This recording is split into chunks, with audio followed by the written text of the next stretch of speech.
Since we tied the knot, my husband, a real mama's boy, never lifted a finger around the house. When I mentioned I was heading out on a business trip, he freaked out, saying, "Who's gonna take care of me?" After a big blow-up, I left for my week-long trip. When I got back, there was a filled-out divorce form and a note for me. It said, "Since you ditched the housework, I'm heading back to my folks. Check out the divorce papers and think things over." Reading this, my blood boiled. The nerve of him, leaving a divorce threat. But then, I started to cool off. After all, I had been thinking that maybe divorce wouldn't be the worst idea. Perhaps this was a sign. Heck, I'll just file them. And that's exactly what I did. The next morning, my miffed husband burst in, asking, "Hold on, where are the divorce papers?" "Oh, I filed them." What came next was my clueless husband making a scene, sobbing uncontrollably. I'm Kelly, 30 years old. I got married a year ago, and I'm a working housewife. After college, I worked hard at a big company. Before I realized, I was nearing 30, with no boyfriend in sight. My folks were always on my case about settling down. So, I grudgingly joined a dating agency. That's where I bumped into Ray, who'd later become my husband. Ray, a couple of years my junior, worked at a mid-sized firm. I was drawn to his soft-spoken nature, and after some dates, we got serious, thinking about the long haul. During our dating phase, he was the model boyfriend, always respecting my views. We never butted heads, so when he proposed to me, I joyfully said yes. We were officially engaged. Visiting my folks, they reminded us, "Marriage is for keeps. Kelly, always be there for Ray. Ray, look after Kelly. Okay?" I acknowledged them, and Ray paid close attention. Then, we dropped by Ray's folks. His dad, Drew, greeted me warmly. "I've heard so much about you from my boy. It's great to finally meet you." His mom, Sally, poised yet reserved, questioned, "Ray, is this the one?" "Yup, Mommy. I want to marry her." I was a bit stunned. Did he just call her Mommy? Seriously? I imagined someone younger. Maybe a tad more girly? Even though I was older and had short hair, I was stunned she'd be so blunt. Drew stepped in. "Enough with the comments. I'm sorry, Kelly." Sally held her tongue. Drew pressed on. "We're very happy about your marriage. But just know..." Huh? "Ray's had it pretty easy living here. He might be a handful. Kelly, you sure about this? I've got my doubts." I responded, "I adore Ray's soft side. I know we'll have each other's backs." He gave a nod and told Ray, "Starting a family's a big deal, son. Step up and keep her happy." "All right, Dad." Ray, looking dead serious, nodded. Our meetup with Ray's parents wrapped up, and soon after, we made our marriage official. We had a low-key wedding and began our journey as a married couple. My parents surprised us with a condo. As we settled into marital bliss, it hit me. Ray couldn't do any chores. One day, he set his alarm for 7, but stayed knocked out. I was already doing laundry and making breakfast.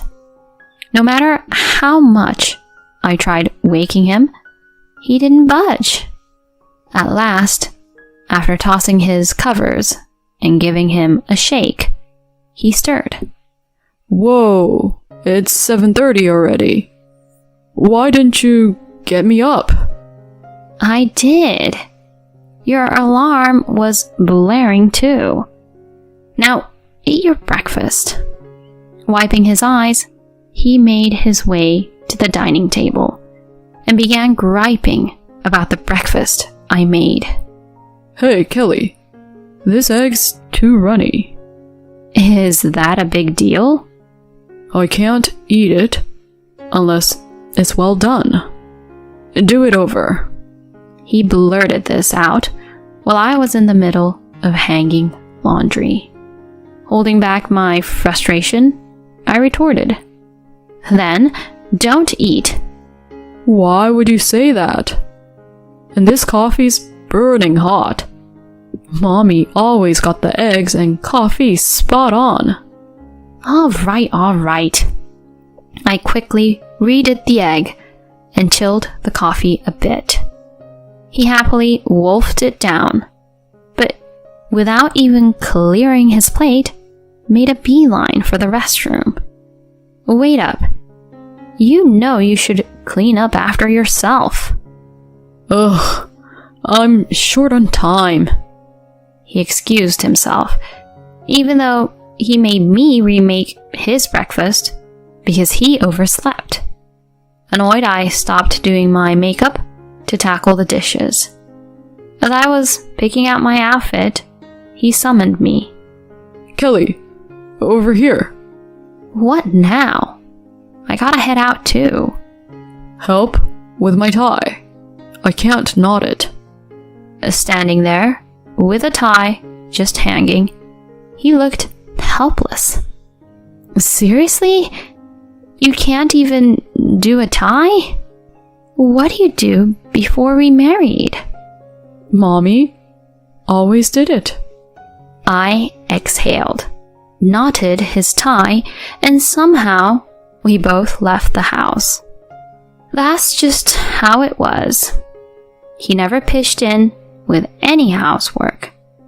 It felt like I was juggling everything plus babysitting him. Every time something came up, it was always, Mommy did it this way, or with Mommy, it went like that. Always referencing Sally. This routine stretched on for a year, and the pressure kept mounting. Thoughts of a divorce snuck in now and then, but my dad's words about marriage being forever held me back.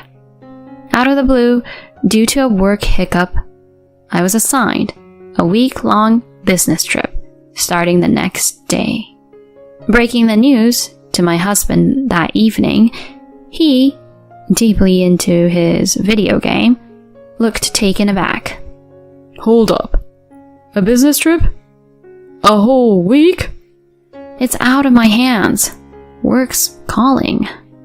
No way. Who's gonna cover for you here for a week? He played on, clearly peeved. You'll have to step up. It's about time you got a grip on house stuff. At that, he set down his game and locked eyes with me. Isn't the wife supposed to care for her husband and the house? Are you just bailing on that? Seriously? That's such old school thinking. We both have jobs. We should be a team. That's not how I see it. Mommy was always on top of things at home. But she was a stay-at-home mom. And honestly, it's kinda odd to hear an adult man always dropping the mommy card. Pushing back, he reddened. What's your deal? Taking shots at me and my mommy? I'm not, but let's be real. You're a mama's boy. Really? This is how you see me? You think you can talk to me like that? I thought, oops. But I had hit my limit. Face it, you're a mama's boy. You can't get up without help, can't even knot your own tie, and won't lift a finger around the house. And you're constantly stacking me up against your mom. For once, handle your own stuff. Really? You're gonna come at me like that? That's why I was iffy about marrying someone older. Should have sided with mommy and chosen a younger, perkier girl. His words hit a nerve, and our chat spiraled into a major blowout. Even joking, you shouldn't say stuff like that. We're married. If I had known you'd be this bossy and aloof, I'd have thought twice. And maybe splitting up is our best bet. I was taken aback by his sudden divorce talk. He went on, sounding rather smug. You can't possibly get divorced, can you? You wouldn't want to be labeled divorced. And think about what your dad said about sticking together. Don't just toss around the word divorce. Well, I just did.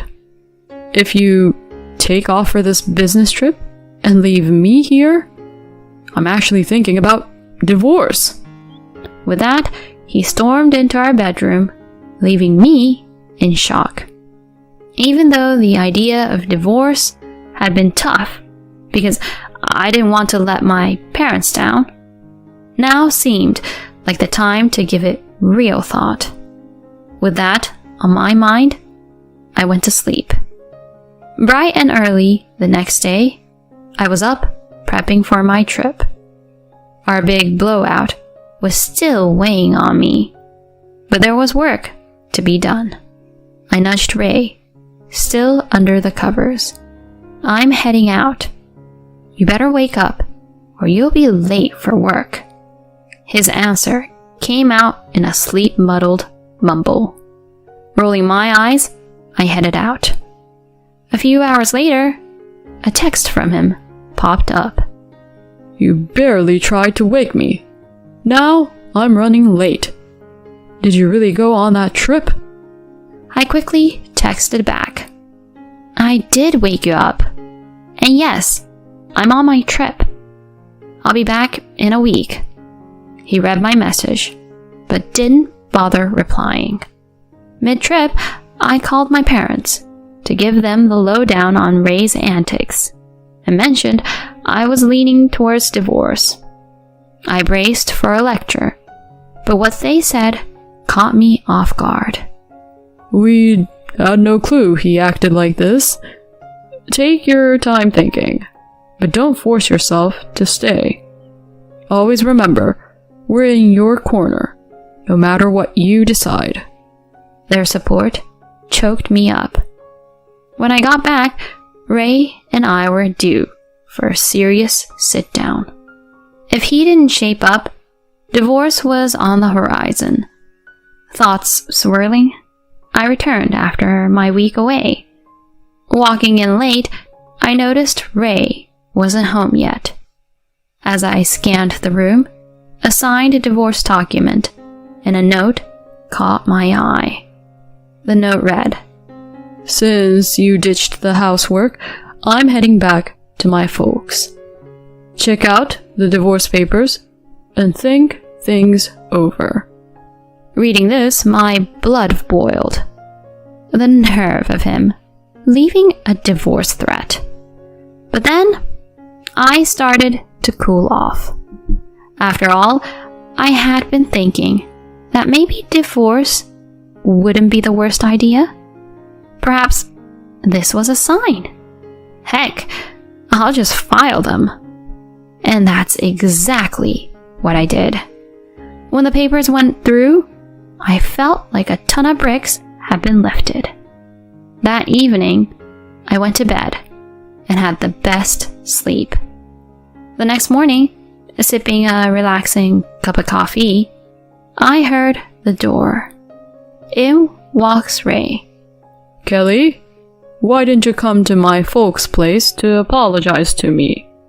What's gotten into you? He was steaming. Then, spotting the empty spot where the divorce papers had been, his eyes widened.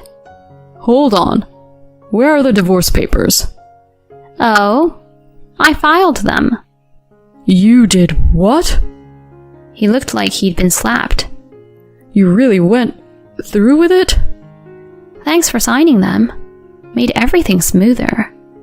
You can't be serious. You actually went all the way? Have you lost your mind? Seeing how collected I was, he lost his cool. That's it. I'm calling my parents. Sure, knock yourself out. An hour later, Sally and Drew showed up at our place. Sally, spotting me right away, dramatically exclaimed, "You! How could you just divorce Ray like that? What's your deal?" I replied, coolly, "If he had the divorce papers all filled out and ready to go, doesn't that mean he wanted out? Is that an issue?" "How can you be so bold when you're just his wife?" But Drew quickly cut her off with a firm, Enough. The room went still as Drew asked, Kelly, can you walk us through what happened? I agreed and detailed his past antics, our spat right before I left, and the divorce papers he left behind. I was at my wit's end. It seemed like he wanted a divorce, so I went with it. I held Drew's gaze while explaining. He paused, mulling it over. Ray piped up. Mommy, Dad, come on. Can't you see she's out of line? Tell her off. Sally jumped in. "Oh, Ray, my poor baby. She's so hasty. You should reverse the divorce right now." "There's no reversing. Our divorce is done and dusted. We're basically strangers now." Sally's face flushed, and she tried to respond, but Drew stepped in again. Zip it. Kelly, I apologize for Ray's behavior. Ray, eyes bulging, got an earful from his dad. You bonehead? I knew you had issues, but this is next level. Using divorce papers as a threat? Unbelievable. You had it coming, Ray. "Hold on." Sally tried to interject, but he kept going. It's partly on you. You spoiled him. Watch out. If you keep this up, I might divorce you next. Sally was taken aback, muttering, Divorce? Drew pivoted back to me, looking very sorry. Kelly, I regret the trouble our clueless son caused you. Please, move on and find joy. Thanks, Drew. With that, Drew took off, practically dragging a whimpering Ray with him. Word got around that he severed ties with his own son. Ray ended up in a dingy apartment, living alone for the first time. His place was a disaster, and being habitually late got him booted from his job. Sally, always butting into Ray's affairs, was caught by her husband, and they genuinely split. Now, she's living with Ray, hustling in low-end jobs to get by. I don't see a turnaround for them in sight. They are no longer my concern. As for me, I've got a condo to myself, and I'm focused on my career. Without Ray dragging me down, the place feels so much more open, and my job's going better than ever. I'm excited for whatever's next for me.